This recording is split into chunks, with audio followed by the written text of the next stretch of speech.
Allez.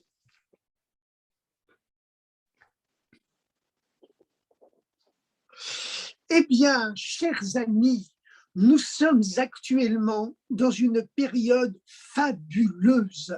Je pèse mes mots, une période fabuleuse, une période lumineuse. Et nous sommes dans la fête de Hanouka, mais nous ne sommes pas n'importe quel jour de la fête de Hanouka. Nous sommes le 8e jour, le 8e jour. Et on sait que la supériorité des lumières de Hanouka, du chandelier de Hanouka sur les lumières du temple de Jérusalem, c'est que le chandelier du temple de Jérusalem, avec tout le mérite bien sûr qu'on lui accorde, hein, parce qu'il ne faut pas oublier que le chandelier de Hanouka, la Hanoukia ou la Menorah comme on l'appelle, elle n'est là que pour réactiver, je ne dis pas commémorer, vous avez remarqué, je dis pour réactiver la lumière du chandelier du temple de Jérusalem, mais néanmoins, sur un certain plan, un plan même très important, fondamental, les lumières de Hanouka, du chandelier de Hanouka, possèdent une dimension supérieure à celle du temple de Jérusalem. Pourquoi? Eh bien parce que les lumières du temple de Jérusalem n'étaient qu'au nombre de 7, tandis que les lumières du chandelier de Hanouka, elles sont, comme vous le savez tous et toutes bien sûr, au nombre de 8, avec en plus le shamash, la 9e dimension. La 9e dimension, le shamash, qui est placé plus haut que les autres, parce que bien qu'il ne fasse pas partie de la dimension sacrée des 8 bougies de Hanouka, dont on n'a même pas le droit de se servir, on n'a pas le droit de s'éclairer à leur lumière, on n'a pas le droit de se chauffer à leur chaleur, ni de s'éclairer à leur lumière.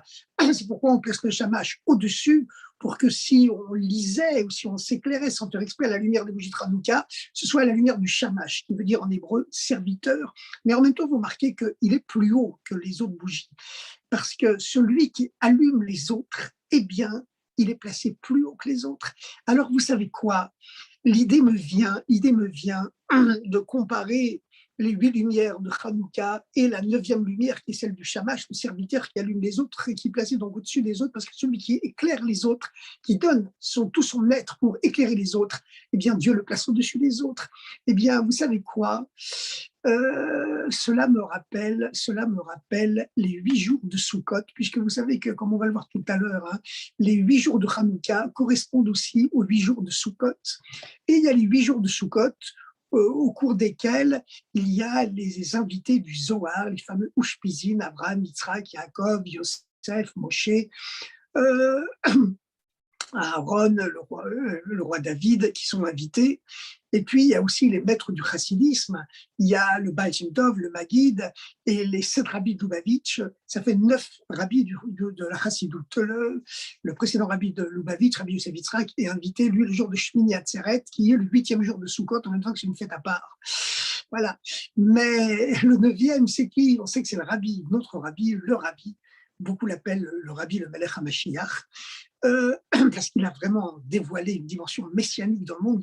Dieu a dévoilé à travers lui une dimension messianique dans le monde à notre époque qui n'a jamais existé dans toute l'histoire de l'exil, à tel point que le jour où le rabbi est devenu rabbi, d'ailleurs, il a prophétisé en disant « Nous sommes la dernière génération de l'exil et la première de la libération. Tous les Juifs du monde seront libérés à notre époque. » Parce que comme Moïse, qui était le 7e maître depuis Abraham, a fait redescendre la présence divine dans le monde matériel.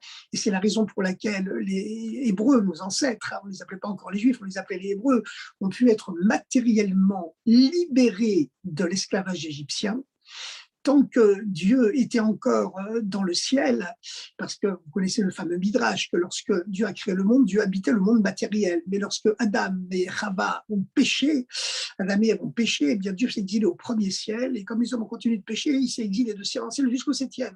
Puis se sont levés 7 maîtres qui ont ramené Dieu de ciel en ciel. Quand Moïse, qui était le 7e depuis Abraham, est né, Dieu était déjà redescendu au premier ciel, mais il restait toujours quelque part, entre guillemets, prisonnier du ciel.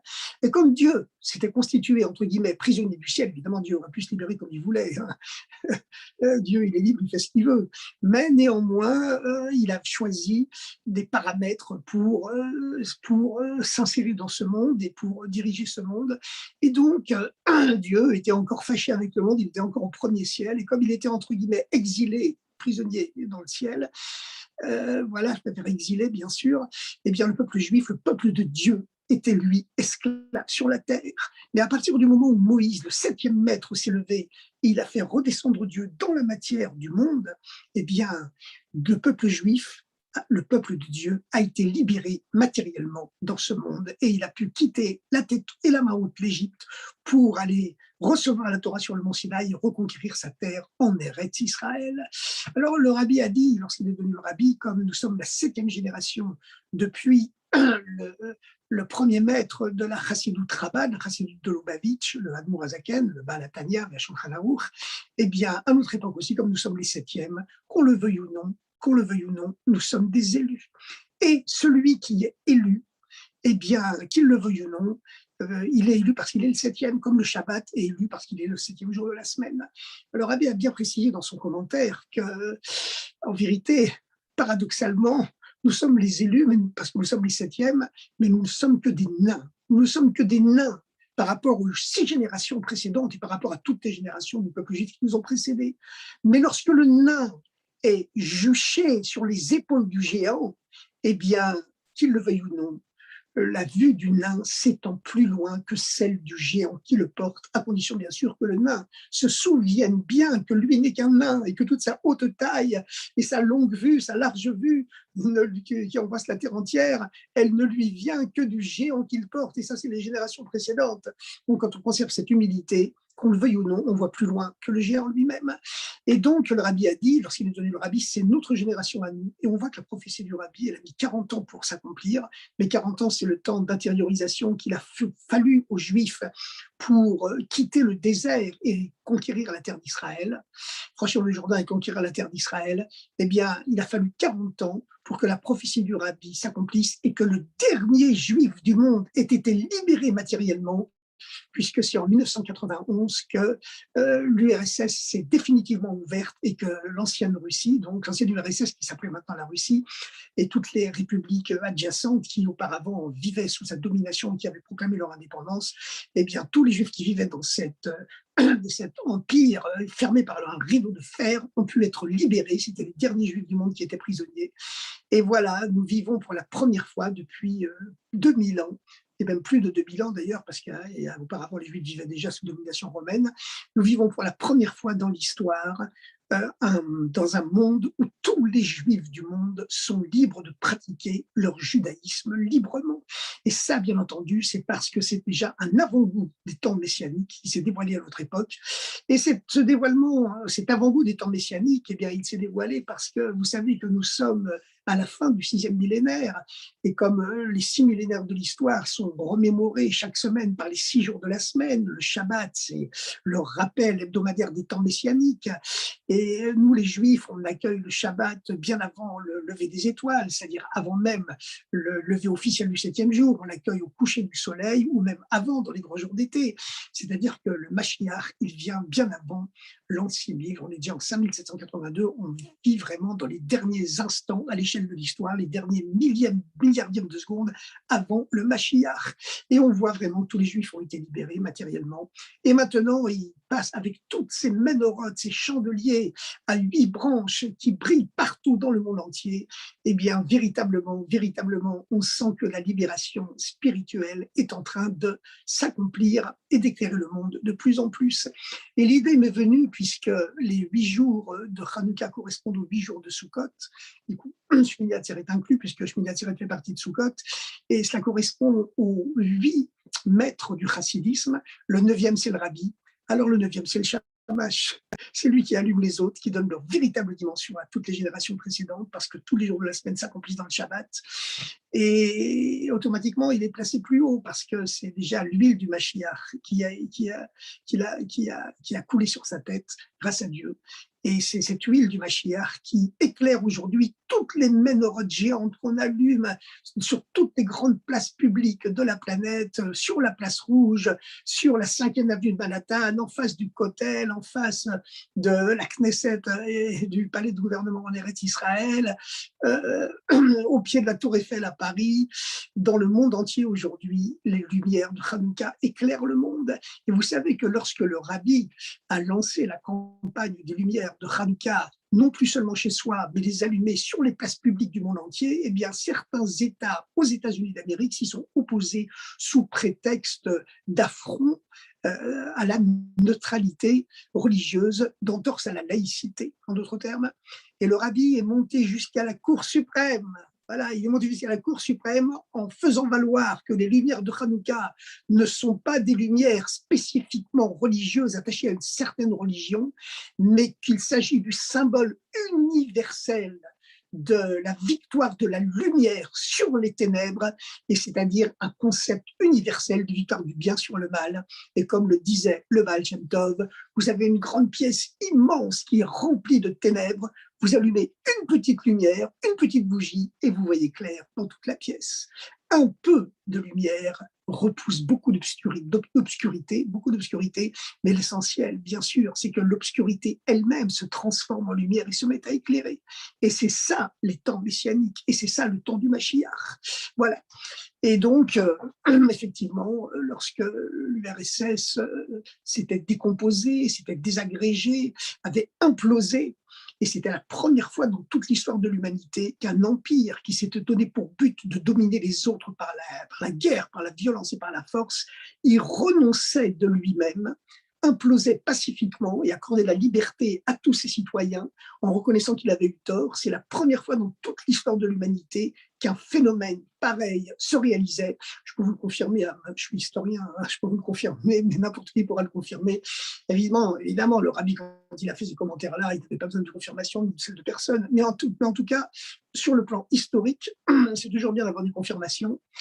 Et véritablement, ça ne s'était jamais produit dans l'histoire de l'humanité. D'habitude, lorsqu'un empire s'était donné des armes supérieures à celles de ses voisins, et il s'était donné pour but de les conquérir, eh bien, tôt ou tard, il passait à l'acte lorsque son armement était 10 ou 100 fois supérieur à celui de ses voisins qui étaient 10 ou 100 fois plus riches que lui. Alors, c'était le cas puisque la Russie soviétique, à l'époque, eh bien, elle avait un niveau de vie qui était 10 fois inférieur à celui des pays d'Europe occidentale, alors que son armement était au moins 10 fois supérieur à celui des pays d'Europe occidentale. Et pourtant, pour la première fois dans l'histoire, il n'a pas fallu de guerre, pas fallu faire usage de violence pour obliger l'URSS à, à reconnaître ses torts et à s'avouer vaincue. Elle l'a fait pacifiquement en faisant un mea culpa.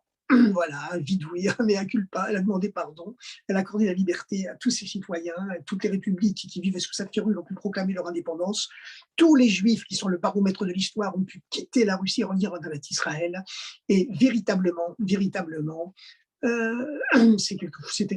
été quelque chose de messianique que le rabbi avait salué en disant qu'on vivait à l'époque où les êtres humains commenceraient à faire fondre le fer de leur lance pour en faire des socs de charrue, puisqu'il y avait eu à l'époque la grande conférence du désarmement qui avait suivi donc cette implosion de l'ancienne URSS où plus de 50 États autour des deux superpuissances étaient réunis pour décider de restreindre, diminuer leur budget militaire pour le consacrer au bien-être des populations civiles. Alors, évidemment, vous allez me dire aujourd'hui, il y a un léger retour en arrière, c'est clair, mais ce n'est pas grave, car vous savez, la dimension messianique du monde, ben, c'est comme à la bourse, ça monte comme ça, comme ça, comme ça, comme ça, comme ça.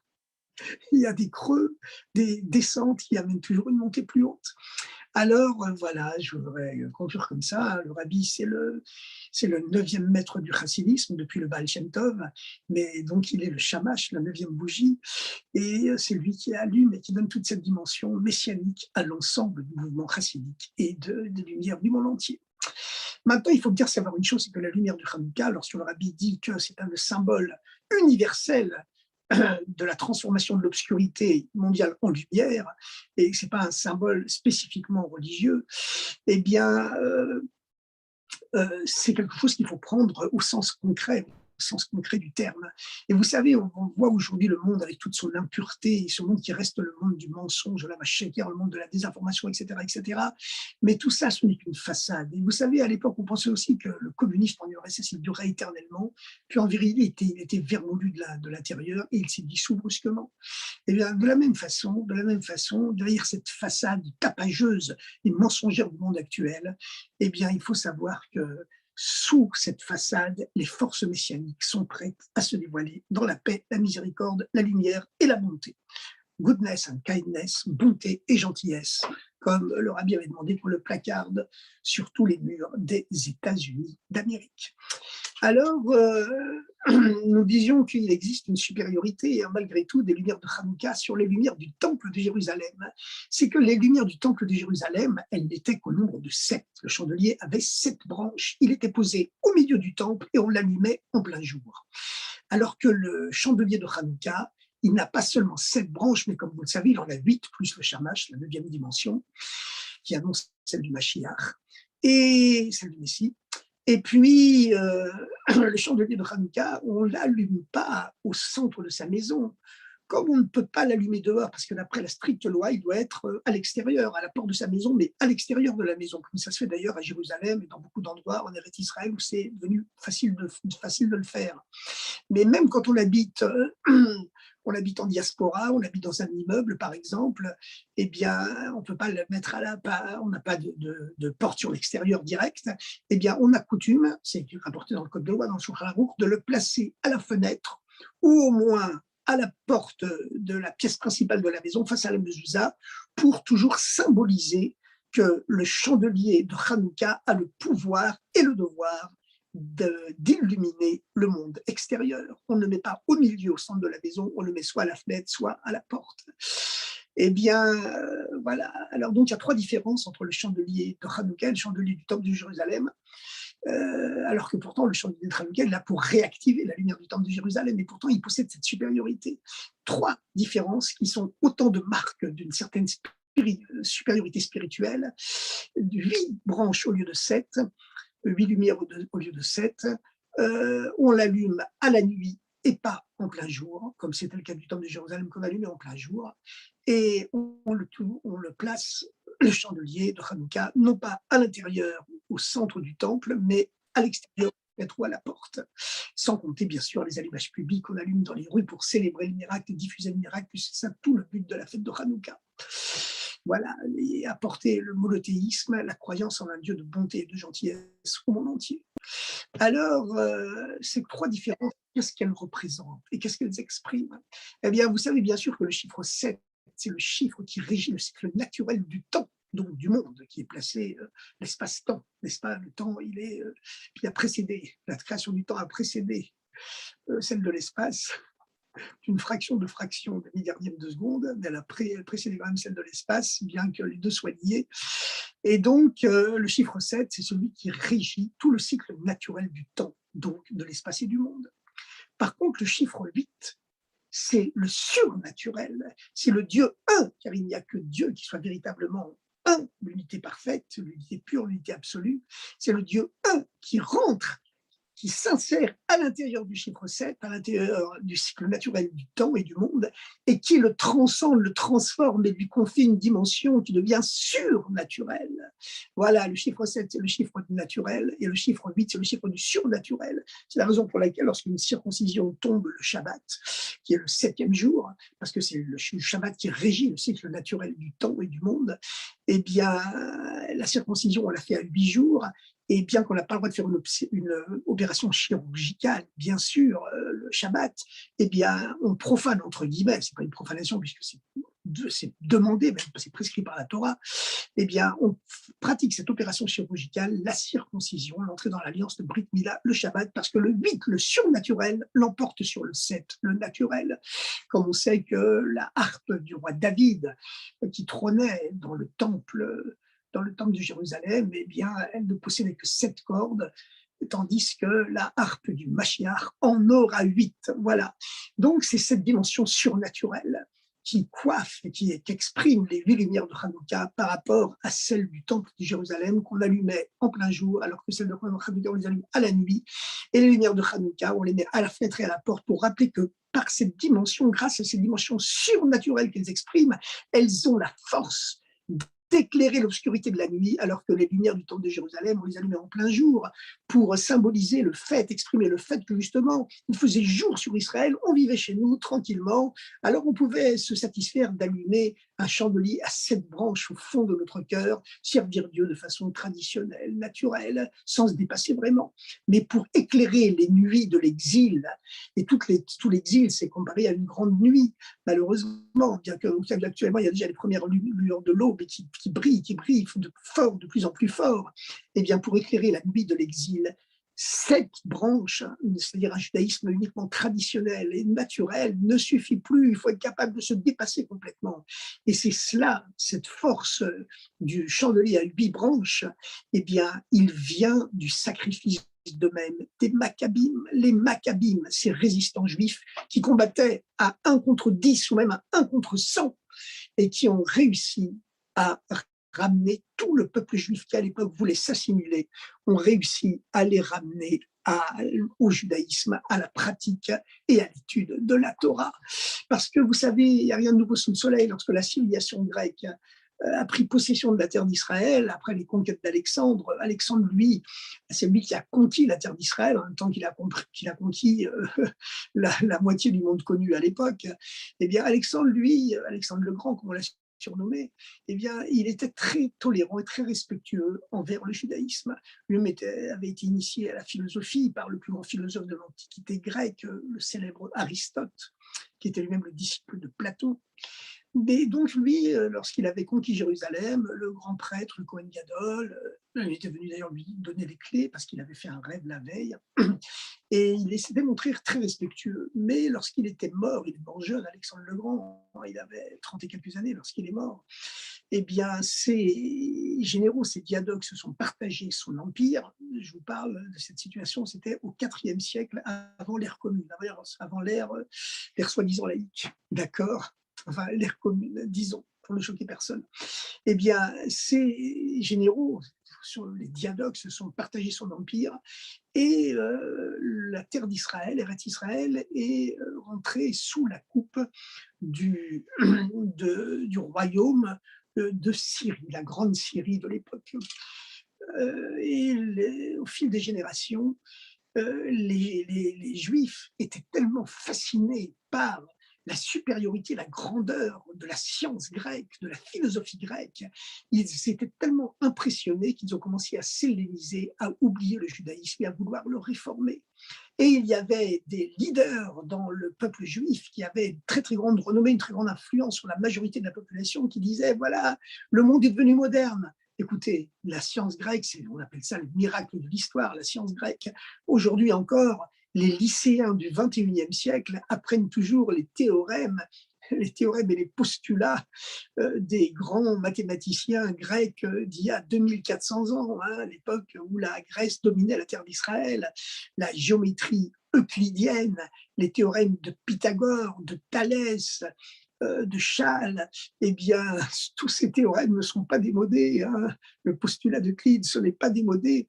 Donc, véritablement, c'était une civilisation qui impressionnait énormément le peuple juif, si bien que la majorité des juifs de l'époque ont décidé de s'helléniser, c'est-à-dire de s'assimiler à la culture grecque. Et il y a eu une poignée de juifs qui s'est révoltée contre cette volonté d'assimilation. Alors il y avait les assimilationnistes, on les appelait les hellénistes. En hébreu, on dit les mithyavnim, eh bien, parce qu'il n'y avait pas seulement la physique, les mathématiques, dans lesquelles les Grecs étaient supérieurs au reste du monde, c'était eux les créateurs de la philosophie, c'est-à-dire une recherche de Dieu qui passe uniquement par la rationalité, pas par la prière, pas du tout par la prière, ni par l'étude des textes sacrés, uniquement par la philosophie rationnelle. Voilà, rechercher Dieu comme on cherche à la vérité mathématique 2 et 2 font 4. Mais évidemment, c'était quelque chose qui a débouché avec le temps sur l'idolâtrie, sur le paganisme, au point que le roi Antiochus Épiphane, le gouverneur grec donc d'Eretz Israël à l'époque, a installé une idole dans le temple de Jérusalem et a consacré toutes les huiles du temple à cette idole. Donc toutes les huiles du temple se retrouvaient souillées puisque lorsque quelque chose a été consacré à une idole, il est déclaré impur. Néanmoins, lorsque les Juifs ont finalement remporté la guerre contre les Grecs et qu'ils sont rentrés à l'intérieur du temple de Jérusalem, d'après la stricte loi juive, la halakha, ils avaient le droit d'allumer le chandelier du temple avec l'huile impure parce qu'on était en période de guerre et que donc il n'y avait pas le choix. Mais on connaît le miracle, c'est qu'ils ont réussi à trouver malgré tout sur les milliers de fioles d'huile qu'avaient consacré les Grecs à l'idolâtrie et avaient donc rendu impurs, il y a eu un miracle qui s'est opéré. On en a trouvé une sur des milliers qui était encore cacheté par le double sceau du Kohen Gadol et qui donc était pur.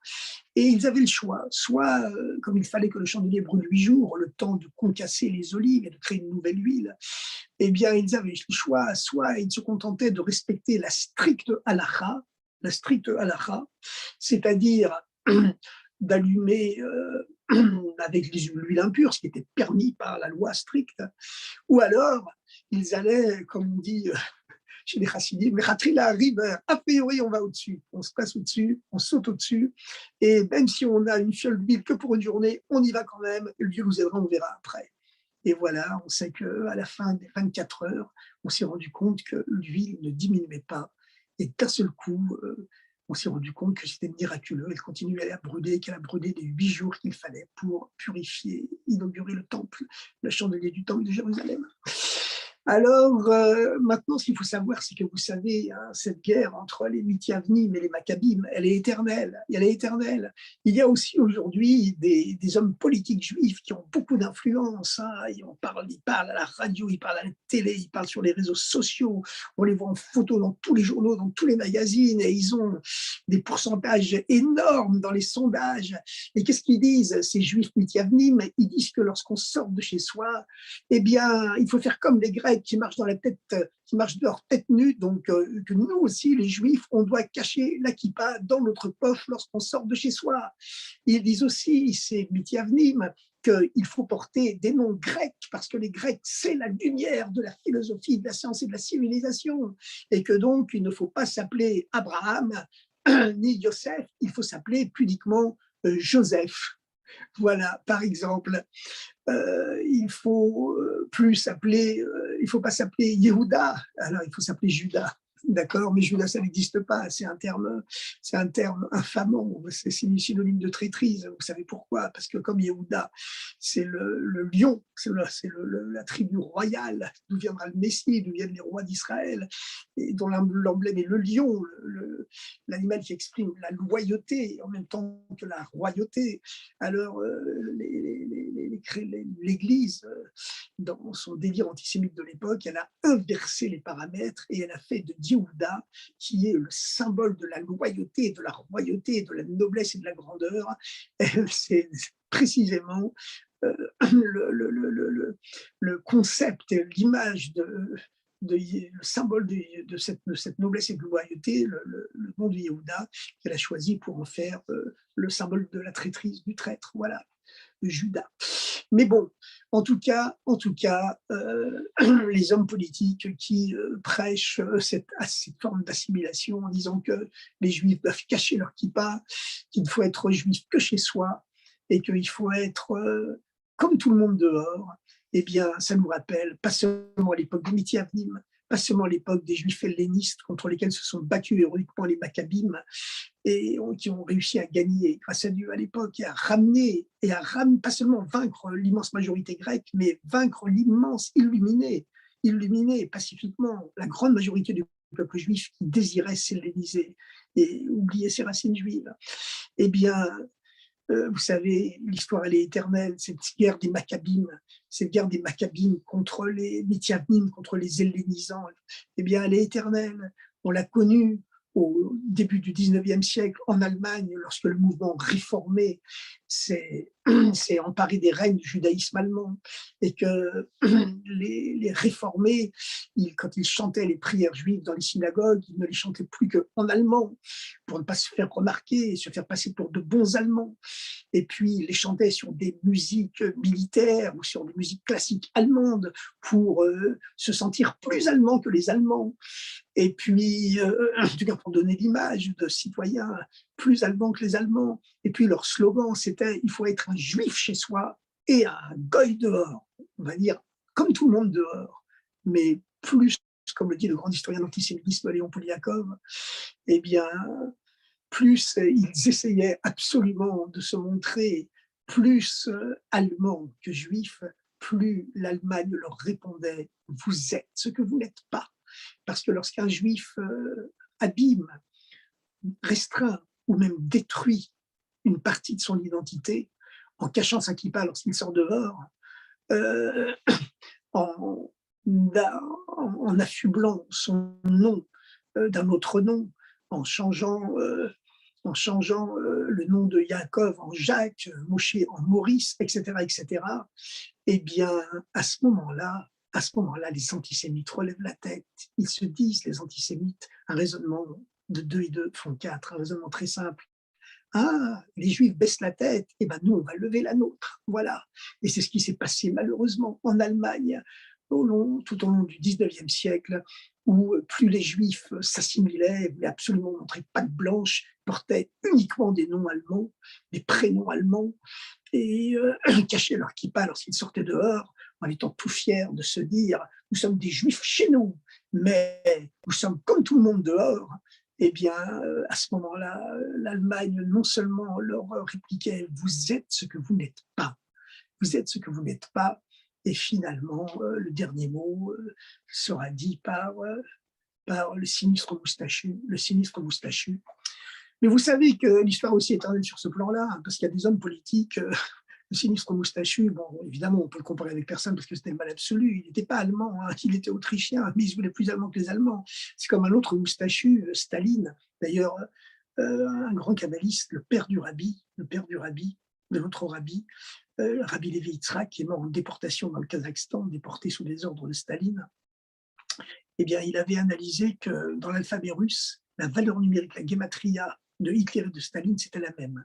Sauf que Staline avait voulu détruire l'âme juive en interdisant toute pratique du judaïsme en URSS, tandis que Hitler, il marche mot, que son nom et sa mémoire soient effacés, celle de Staline aussi d'ailleurs, il voulait exterminer lui le corps. Mais finalement, voilà, le peuple juif est éternel et il a survécu, grâce à Dieu. Néanmoins, vous savez que ça correspond aussi à deux grandes fêtes, hein, Hanouka aussi. Les Grecs ont voulu exterminer l'âme juive et pas le corps. Par contre, à Purim, Haman avait voulu exterminer le corps, pas spécialement l'âme. Vous allez me dire, quand on extermine le corps, automatiquement l'âme disparaît, elle remonte au ciel. Mais enfin, dans les deux cas, il n'avait pas réussi. Mais ce qui s'est passé, c'est qu'au XXe siècle, eh bien, le peuple juif a affronté les deux tentatives, à la fois un Haman qui a tenté d'exterminer le corps du peuple juif, et aussi un,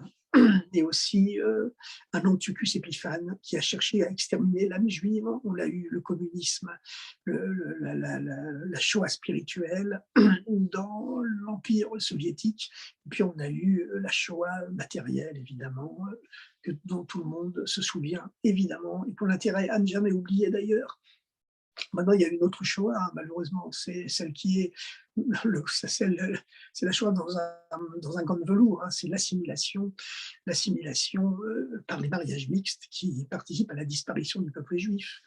Vous savez, quelquefois les Juifs ont des idées bizarres, hein, ils ont des idées bizarres, que le bon Dieu les bénisse, hein, que le bon Dieu bénisse d'ailleurs toute l'humanité, parce que comme disait Winston Churchill, quand les Juifs sont bénis, le monde entier est béni. Je me souviens du beau-frère de François Mitterrand, qui était un juif algérien comme Zemmour. Moshe Zemmour, il faut l'appeler Moshe, hein, parce que son prénom c'est Moshe, mais il ne voudra pas qu'on l'appelle Moshe, il voudra seulement qu'on l'appelle Eric. Mais peu importe, nous ne sommes pas là pour parler politique. Mais enfin, Roger Hanin, il a un jour discuté avec Mitterrand, il a dit, mais écoutez, ce serait mieux que les Juifs disparaissent en s'assimilant. Ce serait mieux, nous sommes communistes, nous devons former un monde uni. Mitterrand n'était pas communiste, mais Roger Hanin, le beau-frère de Mitterrand, prétendait qu'il l'était lui, et Mitterrand lui-même a dit à Roger Hanin, qui était juif, écoutez, si le peuple juif s'assimile et disparaît, l'humanité perdra beaucoup. Alors, vous voyez, hein, il y a des êtres humains qui conservent quand même le sens des valeurs, le sens des choses, du moins sur un certain plan. Et comme disait Winston Churchill, Dieu traite les peuples comme les peuples traitent les juifs. Voilà, c'était Winston Churchill.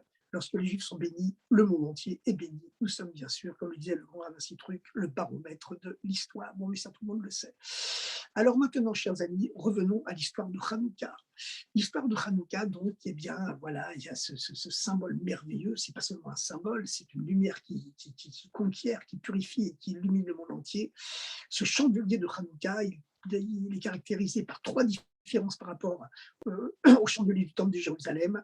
Le chandelier du temple de Jérusalem, on l'allumait seulement le jour, le chandelier de Hanouka la nuit, parce que justement, le fait qu'il ait 8 branches, c'est-à-dire le chiffre du surnaturel et non pas seulement 7, donne la possibilité, la force d'illuminer la nuit de l'exil.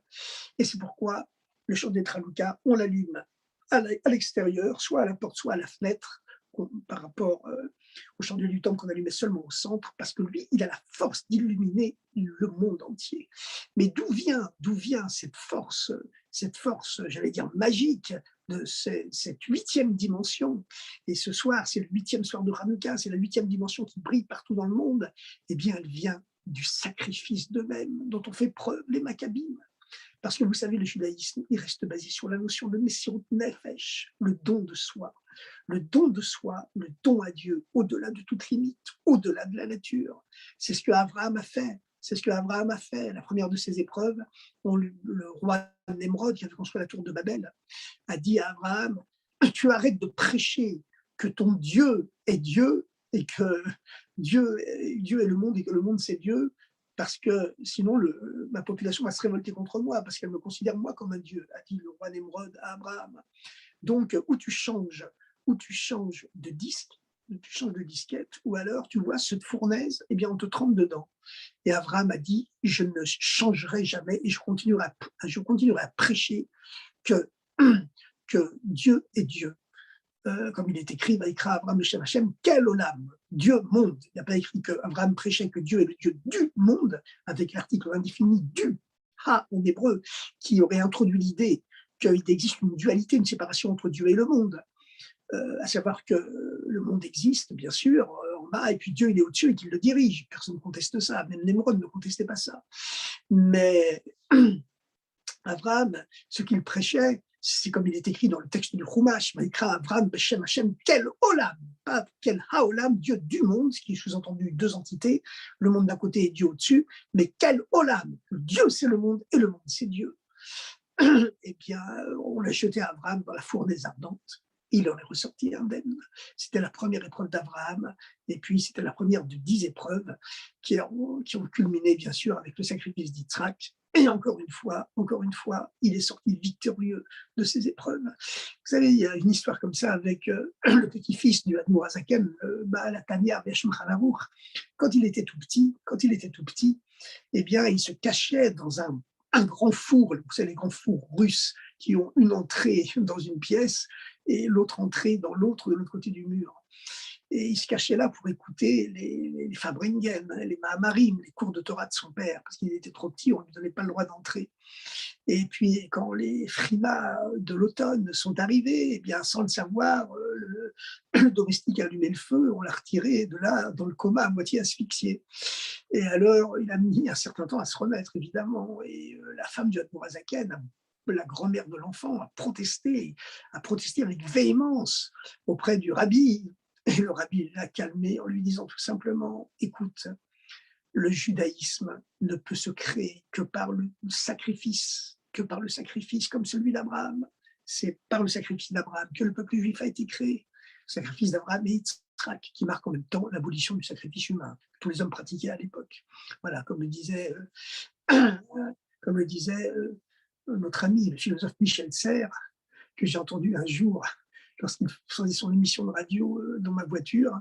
Eh bien, un jour, il expliquait tout simplement qu'est-ce que c'est le sacrifice d'Isaac, comme il disait. Eh bien, c'est l'abolition du sacrifice humain, c'est-à-dire l'entrée dans la civilisation.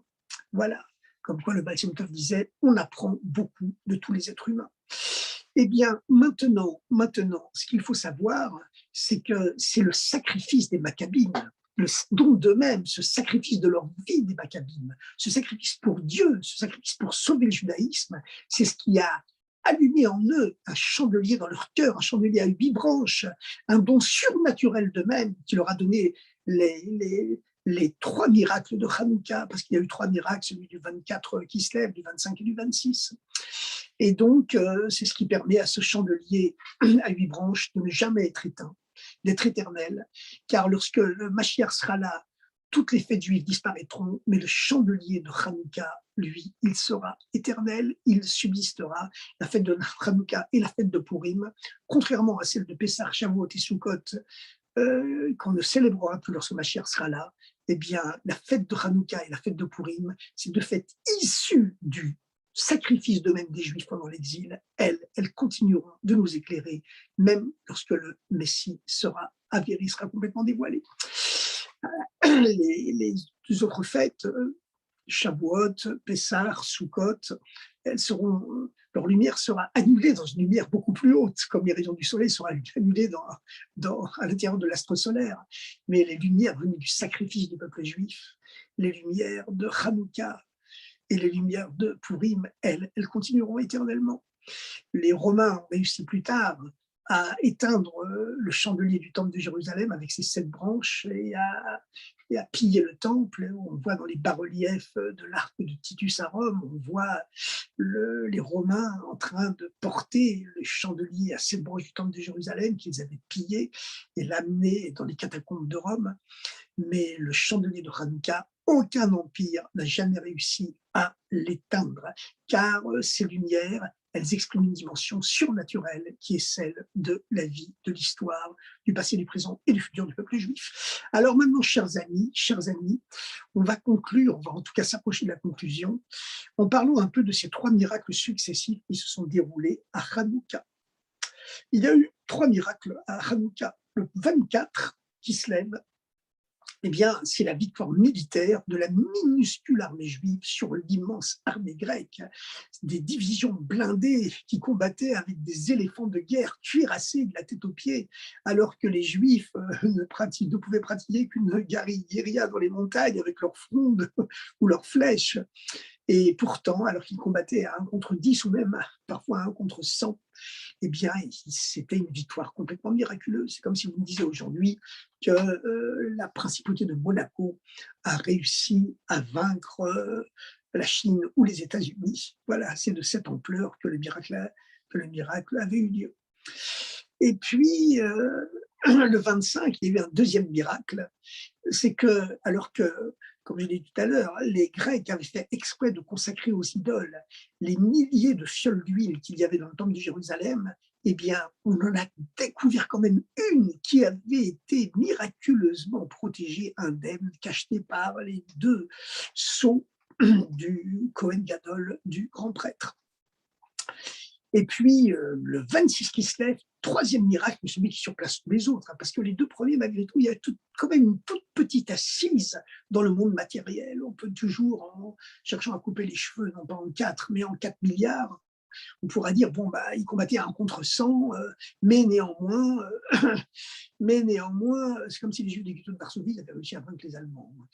Alors, malgré tout, bon, ils ont fait preuve de plus d'ingéniosité, de génie militaire, etc., etc. Ils ont eu de la chance, ils connaissaient le terrain, et puis moralement, ils étaient beaucoup plus convaincus que les Grecs. La morale, ça compte beaucoup dans les guerres, évidemment, c'est tout ça.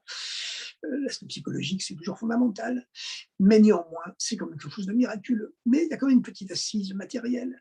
Ensuite, avoir découvert parmi des tonnes d'huile impure, une fiole d'huile pure, c'est aussi miraculeux, c'était vraiment miraculeux cette trouvaille, mais enfin, il y a aussi une petite assise dans les lois de la nature. Par contre, lorsque cette quantité d'huile qui ne peut, d'après les lois de la physique et de la chimie, elle ne peut brûler qu'une journée, elle se met à brûler de façon éternelle, infinie, ça c'est le miracle du 26, où elle commence à brûler de façon éternelle, infinie, et bien elle va brûler comme ça pendant les 7 jours suivants, et bien le 26, alors là c'est une dimension qui est complètement au-delà de la nature, qui n'a plus aucune assise dans les lois du monde matériel. Mais ces 3 miracles de Hanouka correspondent à 3 manifestations de Dieu, l'une plus haute que l'autre. Qu'est-ce que c'est le miracle du 24? Eh bien, le miracle du 24, eh bien, c'est un miracle qui s'exprime ailleurs par le chiffre 24, car lorsque vous comptez toutes les lettres du 2e verset de la plus célèbre prière juive, le Shema Israël, Le deuxième verset, c'est bien sûr Baruch Shem Kvod Malchut Olam Vaed, béni le nom de son règne glorieux à jamais, comme on dit en bon français. Baruch Shem Kvod Malchut Olam Vaed, cela fait exactement 24 lettres. Et ces 24 lettres, lorsqu'elles sont descendues dans le monde du temps, ça a été le miracle de la victoire militaire du 24 Kislev. Quel rapport entre le chiffre des 24 lettres du deuxième verset du schéma Israël, Baruch Shem Kvod Malchut Olam Vaed, et le miracle du 24 qui se lève, la victoire militaire de la petite armée juive sur l'immense armée grecque, eh bien, c'est que le niveau spirituel qui se dévoile, qui s'exprime par le deuxième verset du schéma Israël, c'est ce qu'on appelle dans le Zohar, le livre fondamental de la Kabbalah, ce qu'on appelle dans le Zohar la manifestation de l'unité inférieure de Dieu avec son monde, avec le monde. Ce qu'on appelle dans le Zohar, qui est écrit en araméen par Rabbi Shimon Bar Yochai et ses disciples, Yihudatata, l'unité inférieure de Dieu avec le monde. Qu'est-ce que c'est que cette unité inférieure de Dieu avec le monde? Eh bien, cette unité inférieure de Dieu avec le monde qui s'exprime par la récitation tous les matins et tous les soirs des 24 lettres du Baruch Shem Kvod Malchut Olam Vaed et qui se sont exprimées également dans le miracle de la victoire militaire du 24 qui se lève, 24 contre 24 précisément, eh bien, ce miracle de l'unité inférieure de Dieu avec le monde, c'est que le monde, malgré tout, conserve toutes ses qualités, tous ses défauts. Le monde conserve son ego, il reste ce qu'il est, il reste lui-même, avec toutes ses qualités et tous ses défauts, mais il est obligé de se soumettre à Dieu. Le monde est soumis à Dieu. Mais il a une notion de dualité, il n'est pas complètement unifié avec Dieu, il ne ressent pas qu'il est complètement transparent à Dieu et unifié à Dieu, il ne ressent pas à ce niveau-là le monde que Dieu est un avec lui et que lui il est un avec Dieu. Voilà, il n'y a pas d'unité totale entre Dieu et le monde, il y a seulement une soumission de deux entités séparées, mais une soumission totale. Et bien lorsque ce niveau-là s'est dévoilé, cette unité inférieure de Dieu avec le monde, qui s'exprime également par les 24 têtes de Baruch Shem Kvod Malchut Olam Vaed, le deuxième verset du schéma, eh bien, c'est lorsque cette manifestation de Dieu s'est dévoilée, l'unité inférieure de Dieu avec le monde, ça a débouché sur la soumission de la grande armée grecque à la toute petite armée juive. La quantité s'est soumise à la qualité, les ténèbres païens se sont soumis au monothéisme, pur. Voilà, l'obscurité s'est soumise à la lumière. Et donc, voilà, c'est le miracle du 24 qui vient justement de ce degré de unité inférieure de Dieu avec le monde, où le monde ne fait que se soumettre à Dieu, en n'étant pas encore capable d'être complètement uni à lui. Le deuxième miracle de Hanouka, c'est le miracle du 25. Le miracle du 25 brille les 25 lettres du premier verset du Shema Israël. Shema Israël, Hashem Elokeinu, Hashem Echad, il y a exactement 25 lettres. Et ça, c'est un niveau de Dieu qui se manifeste à un niveau beaucoup, beaucoup plus haut, parce qu'à ce niveau-là se dévoile en vérité que Dieu est le monde, et le monde c'est Dieu. Il ne peut plus y avoir d'opposition, il ne peut plus y avoir de guerre, et le miracle ne peut plus se passer que de façon pacifique, pacifiquement, sans se battre contre qui que ce soit. On découvre miraculeusement une fiole d'huile restée pure parmi les tonnes, les énormes quantités qui étaient devenues impures. Mais il y a un niveau encore beaucoup plus haut, c'est celui du 26, où cette fois-ci, toutes les lois de la nature sont pulvérisées, défiées, pulvérisées, et l'huile, cette petite quantité d'huile qui n'était valable que pour une journée, elle se met à brûler comme si elle allait brûler éternellement, sans diminuer. Eh bien, à ce moment-là, le miracle du 26, évidemment, c'est la projection terrestre du nom de Dieu lui-même, le Yudke Vavke, qui est répété à 2 reprises dans le premier verset du Shema Israël, Hashem Elokeinu, Hashem Echad. Hashem, le Yudke Vavke est répété 2 fois. Et la valeur numérique, bien sûr, de Yudke Vavke, c'est le chiffre 26. Yud, c'est le chiffre 10, Ke, c'est le 5, Vav, c'est 6, Ke, encore 5, ça fait 26. Et lorsque se dévoile la dimension du 26, le nom de Dieu lui-même, à ce moment-là, toutes les lois de la nature disparaissent parce que Dieu véritablement est tout, et tout est lui. Il n'y a plus que Dieu qui existe. et donc les lois matérielles de ce monde n'ont plus lieu d'être vraiment. Alors vous allez me dire, pourquoi est-ce qu'on ne fait pas Hanouka le 26? Parce que ce niveau-là, eh bien, il n'a pu exister qu'une seule fois dans l'histoire, à l'époque de Hanouka. Et il ne résidera en permanence dans le monde que lorsque viendra la deuxième partie des temps messianiques, où les morts ressusciteront et où véritablement un nouveau monde existera, où les lions mangeront de la paille, où le bébé mettra sa main dans le trou de la vipère et puis il en ressortira indemne, etc., etc. Mais vous savez que il y aura deux étapes différentes dans les temps messianiques, hein. La première partie de l'ère messianique, le monde continue à vivre normalement. Les gens continuent à travailler, à manger, à dormir, à voyager en avion. Bon, peut-être qu'à ce moment-là, on pourra voyager sur les nuages, hein, grâce à de nouveaux procédés scientifiques.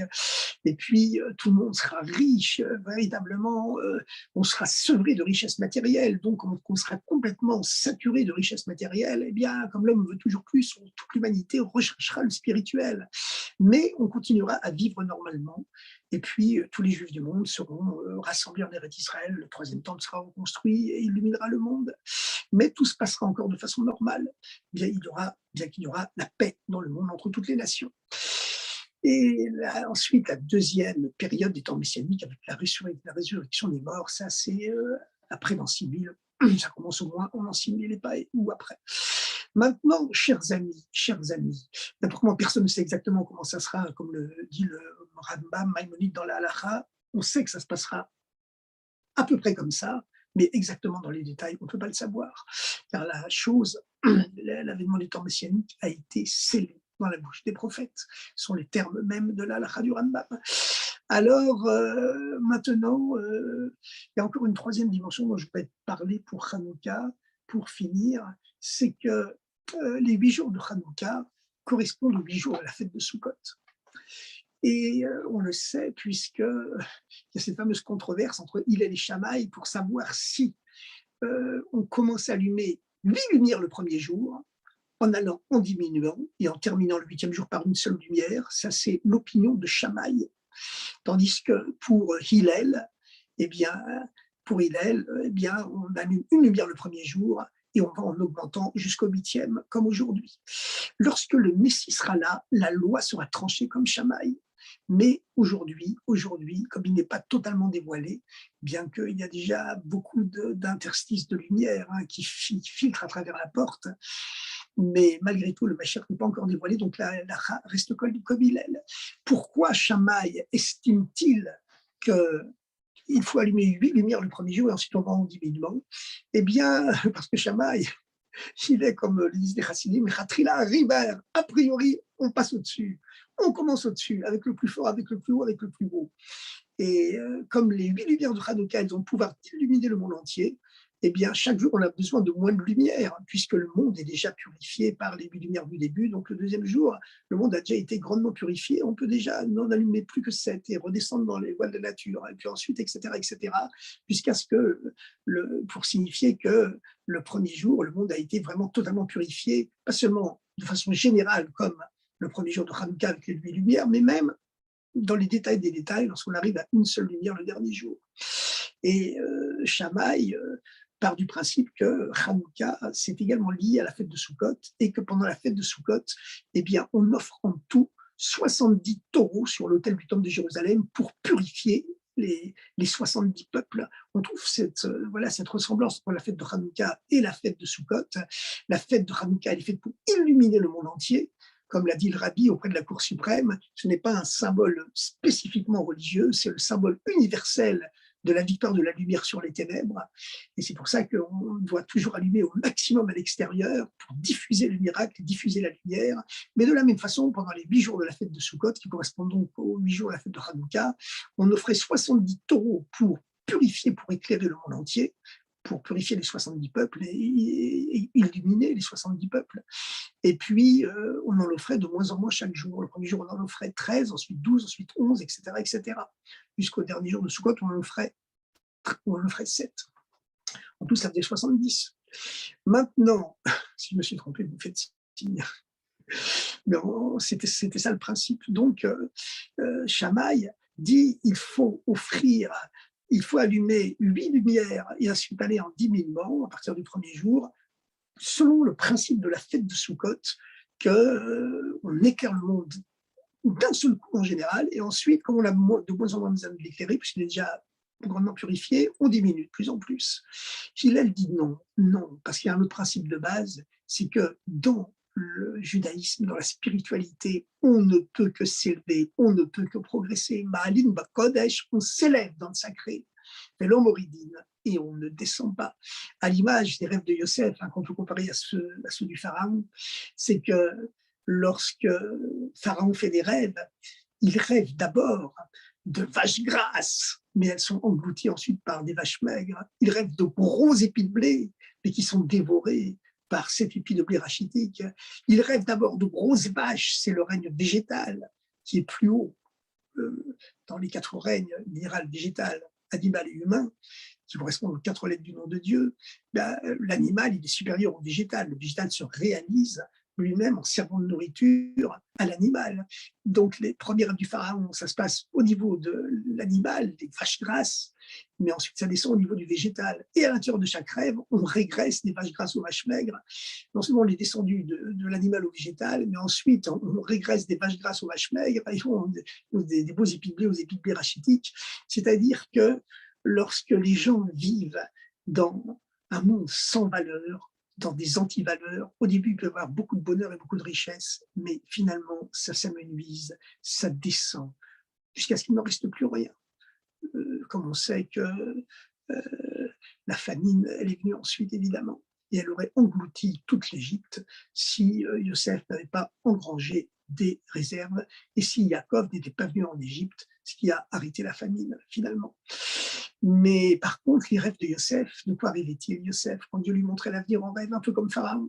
Ben, Yosef, il rêve que lui et ses frères sont en train de couper des épis de blé dans un champ. Chacun confectionne une gerbe. Les gerbes se prosternent devant celle de Yosef. On parle de choses terrestres, mais ensuite, Yosef voit ses 11 frères sous forme d'étoiles. Ce sont des étoiles, des stars, avec le soleil et la lune, les stars des stars qui se prosternent devant lui. On est passé de réalité terrestre à une réalité céleste. Et c'est-à-dire qu'on s'est élevé, contrairement au rêve du pharaon, à travers lesquels on a régressé. Et donc, Hillel se base sur ce principe-là pour dire, dans le sacré, on ne peut que s'élever. Comme on sait que le rêve de Yosef exprimait non pas seulement une élévation spirituelle, on est passé du monde terrestre au monde céleste. D'abord, les hommes en train de travailler dans un champ, et puis ensuite, le soleil, la lune et les étoiles, le matériel en bas, et puis le spirituel en haut. Mais il est connu que les pierres précieuses, elles tirent leur lumière, chacune d'une étoile. Donc, cela exprimait aussi la future richesse matérielle de Yosef Hatzadik et du peuple juif en Égypte. Alors maintenant, chers amis, la fête de Sukkot, oui, elle a beaucoup de rapport avec la fête de Hanouka. Toutes les deux sont faites pour éclairer le monde, par les 70 taureaux pour exprimer pour les 70 nations. Les lumières de Hanouka qu'on allume sur toutes les places publiques du monde, dans les rues aujourd'hui, fièrement, avec des juifs, bien sûr, qui ne sont pas seulement juifs chez eux, mais qui ont conscience qu'ils ont un devoir d'enseignement pour toute l'humanité.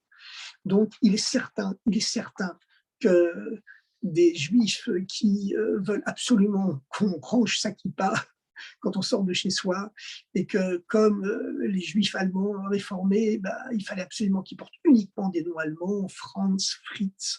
Mais vous savez quoi, quand un juif il cache son identité, ce sont les autres qui la lui ramènent, qui la lui rappellent. Et tout ça, ça aboutit à la sinistre loi de l'Allemagne en 1938, quand une loi est sortie en Allemagne qui obligeait tous les juifs allemands qui portaient des prénoms allemands à rajouter obligatoirement en deuxième prénom, pour les hommes, le prénom d'Israël, et pour les femmes, les filles, le prénom de Sarah. Donc, dorénavant, sur les papiers d'identité, il y avait Hans Israël, Fritz Israël, Helmut Israël, et pour les femmes juives, il y avait écrit je ne suis pas très familiarisé avec les prénoms féminins allemands, mais il y avait toujours écrit Sarah. Et c'était la même chose pour tous les enfants, garçons et filles, à partir de l'âge de 6 ans. Alors, véritablement, ces hommes politiques qui veulent nous donner des leçons et qui disent que les Juifs ne doivent avoir que des noms français uniquement, il ne faut plus s'appeler Yosef, il faut s'appeler Joseph, il ne faut plus s'appeler Moshe, il faut s'appeler Maurice, il ne faut plus s'appeler Yitzhak, il faut s'appeler Isaac, et encore à la limite, hein, comme disait, le fameux trust de lunettes français sous l'occupation qui s'appelait l'Isaac. L'Isaac n'est pas Isaac. Eh bien, donc il devrait se souvenir de l'histoire, il devrait se souvenir de l'histoire que ce fameux slogan « être un juif chez soi » et être comme tout le monde dehors, et surtout pas être un juif dehors, eh bien, malheureusement, c'était le slogan du mouvement juif réformé allemand. Mais l'histoire nous a montré que, comme à l'époque des Mithyavnim, comme à l'époque des Juifs hellénisants, eh bien, lorsqu'un Juif détruit lui-même la moitié de son identité, à ce moment-là, les antisémites se disent « Ah, il n'y a plus qu'un demi-juif devant nous. Lui-même, il s'est déjà automutilé. » Ça veut dire qu'un Juif entier, on ne pouvait pas le détruire. Mais puisqu'il s'est déjà détruit lui-même à moitié, en renonçant à son nom, en renonçant à sa particularité, en ayant honte de l'afficher à l'extérieur, alors à ce moment-là, la moitié qui reste, on pourra la détruire. C'est ce qui s'était passé malheureusement en Allemagne. Attention, hein, ne me faites pas dire que les Juifs allemands ont été punis pour ce qu'ils ont fait. Pas du tout, ça c'est interdit de le dire et même de le penser parce que c'est faux. La Shoah, c'est une chose que personne ne peut comprendre et comme a dit le rabbi, quelque part, je le tire au nom du Rav Asimov, hein, qui m'avait dit qu'on ne peut pas donner raison à Dieu pour ce qu'il a fait. Et le rabbi a dit, ceux qui disent que les Juifs allemands et les autres Juifs d'Europe ont été punis pour leur assimilation, ceux qui disent ça profanent le nom de Dieu. Ils profanent le nom de Dieu parce que c'est faux et c'est un mensonge, ça fait partie du mystère de Dieu que nous, les hommes, on ne peut pas comprendre. Mais néanmoins, sur le plan historico-sociologique, on doit tenir compte de la leçon de l'histoire pour ne pas la répéter. Et comme disait le grand philosophe Santayana, un peuple qui oublie son passé se condamne à le revivre. Alors nous, les Juifs, on n'a pas intérêt à revivre notre passé, en tout cas pas sur ce plan-là. Chers amis, c'est la fête de Hanouka, la fête de la lumière, mais je pense à cet homme politique qui est en train de faire des grands meetings en disant que les Juifs doivent cacher leur nom, cacher leur fête à l'extérieur, cacher leur identité, cacher leur kippa. Je me dis véritablement, il n'a pas pris la leçon de l'histoire et il faudrait lui donner des leçons.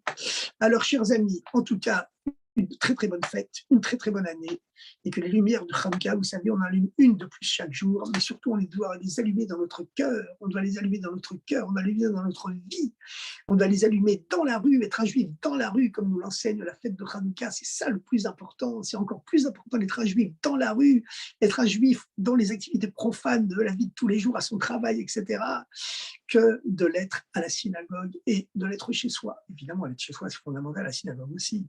Mais dans la rue, à ce moment-là, hein, vous savez, comme on le dit, quand on est, qu'est-ce que c'est la définition? La définition d'un chassid, c'est d'être un réverbère. Et quand quelqu'un se transforme en réverbère, la lumière attire et elle pacifie, purifie le monde et chacun dévoile le Messie qui est en lui en allumant chaque jour une lumière en plus. Chers amis, bonne fête de Hanouka, Zot Hanouka. Et bien que à Hanouka, on n'a pas la prescription légale à la RIC de faire un repas de fête, contrairement à la fête de Pourim et à toutes les autres fêtes, parce que la fête de Hanouka, elle est liée à ce miracle de l'huile, qui est ce miracle messianique. Vous savez qu'il y a trois liquides qui symbolisent la compréhension de la Torah. Il y a l'eau qui est le sens simple, le vin qui est le secret, mais il y a l'huile qui flotte au-dessus de tous les liquides, même du vin, et ce qui exprime un niveau encore supérieur à celui de la Kabbale traditionnelle, qui est symbolisée par le vin. La valeur numérique de Yaïm, le vin, c'est celle du sol, le mystère, mais l'huile, elle est au-dessus de tous. Et l'huile, en plus, elle ne se mêle à rien, mais elle pénètre tout. Et ça, c'est la raison pour laquelle le Messie, le Mashiach, eh bien, c'est lui qui a été oint par l'huile. Et l'huile, c'est secret des secrets, la Kabbale de la Kabbale, l'âme de la Kabbalah, comme le disait le Rabbi Marash. Et c'est les secrets de la Torah que dévoilera le Mashiach lui-même. Et ils seront tellement stupéfiants qu'on aura l'impression que c'est une nouvelle Torah, même si pas une lettre de la Torah ne sera changée. Mais le sens sera tellement profond, tellement révolutionnaire qu'on aura l'impression que c'est une nouvelle Torah, même si, encore une fois, aucune lettre ne sera changée. Et la chassidoute, c'est déjà un avant-goût de cette Torah du Mashiach. C'est pour ça que la chassidoute, comme l'exprime le rabbi dans beaucoup de commentaires, est précisément comparée à l'huile, non pas au vin, mais à l'eau, mais à l'huile. Et c'est pour cela que la fête de Hanouka, elle suit la fête de Yutat Kislev, la fête de Yutat Kislev, qui est la fête du dévoilement de cette huile de la Torah, qui est la chassidoute. Contrairement à la Kabbalah, qui est le secret de la Torah de Moïse, la chassidoute, c'est déjà un avant-goût de la Torah du Mashiach. Surtout, ce qui compte, c'est la simcha, qu'on danse dans les rues, autour du chandelier, et même s'il n'y a pas de chandelier, qu'on danse dans les rues toute la vie et toute l'année. Bonne fête et à bientôt.